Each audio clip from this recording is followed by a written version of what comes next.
What if I told you the smartphone in your hand, the camera capturing this very moment, or even the precision of modern surgery, owes its existence to minds from over 1,000 years ago, minds most people have never heard of? Tonight, your understanding of technological history is about to be completely rewritten. Because the truth is, some of the most important foundations of the modern world were laid during a time many history books barely mention at all. This is the echo of forgotten geniuses. Let me ask you something. When you take a photo with your phone, when a surgeon performs a life-saving operation with incredible accuracy, or when an algorithm decides what you see online, where did all of this really begin? Most of us were taught a simple story. Science slowly progressed in Europe, leading straight to modern technology. But that story is incomplete. There's a missing chapter, a powerful one, set during what historians call the Islamic Golden Age, an era where scholars weren't limited to one field. They were polymaths, mastering mathematics, medicine, engineering, astronomy, and philosophy at the same time. And their discoveries didn't disappear. They traveled across continents, were translated, refined, and built upon, and quietly became the backbone of the technology shaping your life today. Forget everything you thought you knew about the origins of modern innovation, because optics, algorithms, robotics, and modern medicine were being developed centuries earlier in places like Baghdad, Cairo, Cordoba, and Damascus. And you interact with their legacy every single day, even if you've never heard their names. Let's start with vision itself. How do you see? For centuries, people believed vision worked because light came out of the eye.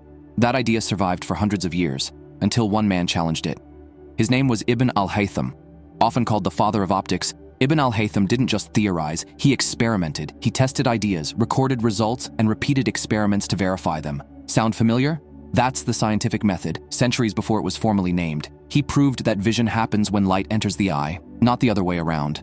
He studied reflection, refraction, lenses, and shadows, and he developed the principles behind the camera obscura, the direct ancestor of modern photography and digital imaging.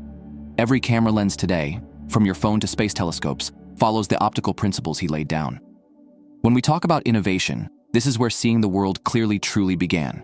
Now let's talk about machines. Long before factories, long before electricity, engineers were already building complex automated systems.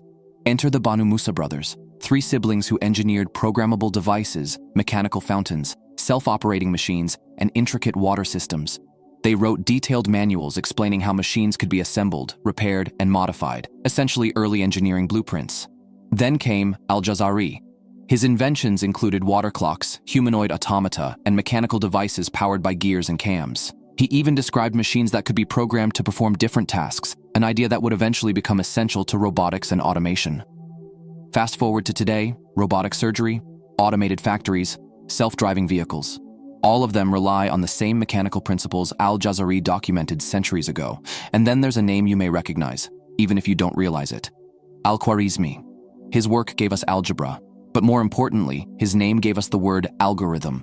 Every time your phone unlocks using facial recognition, every time AI predicts behavior, every time software runs a calculation, it's following the logic system Al-Khwarizmi developed. Without his mathematics, modern computing simply wouldn't exist. Now let's move into medicine. Before modern hospitals, before standardized medical education, Muslim physicians were already practicing clinical observation, documenting symptoms, testing treatments, and emphasizing patient care. Al-Razi identified diseases like smallpox and measles with clinical precision. Ibn Sina, known in the West as Avicenna, wrote The Canon of Medicine, a medical encyclopedia used in European universities for over 600 years. He emphasized evidence-based treatment, pharmacology, anatomy, and mental health. Hospitals during the Islamic Golden Age had separate wards, medical records, pharmacies, and training systems for doctors. Today's medical ethics, diagnostics, and personalized treatment trace directly back to these foundations. This isn't ancient history, this is living legacy. So why don't we hear about this? Because history is often simplified, and when chapters are left out, we lose something important. We forget that knowledge is not owned by one civilization. It's built collectively, across cultures, languages, and centuries. The Islamic Golden Age thrived because scholars were encouraged to ask questions, challenge assumptions, and pursue knowledge wherever it led. That mindset matters now more than ever. In an age of rapid technological change, AI, medicine, and global challenges, the lesson is clear. Innovation flourishes when curiosity is valued, when collaboration replaces division, and when we remember that progress belongs to humanity as a whole. The smartphone in your hand, the medicine that saves lives, the algorithms shaping the future, they didn't appear out of nowhere. They are echoes of forgotten brilliance. And once you see that, you can never unsee it. If this changed the way you see history, make sure to follow for more untold stories like this. Like the video so others can discover it too. And comment below, which of these forgotten scientists surprised you the most? Because the future is built by remembering the past.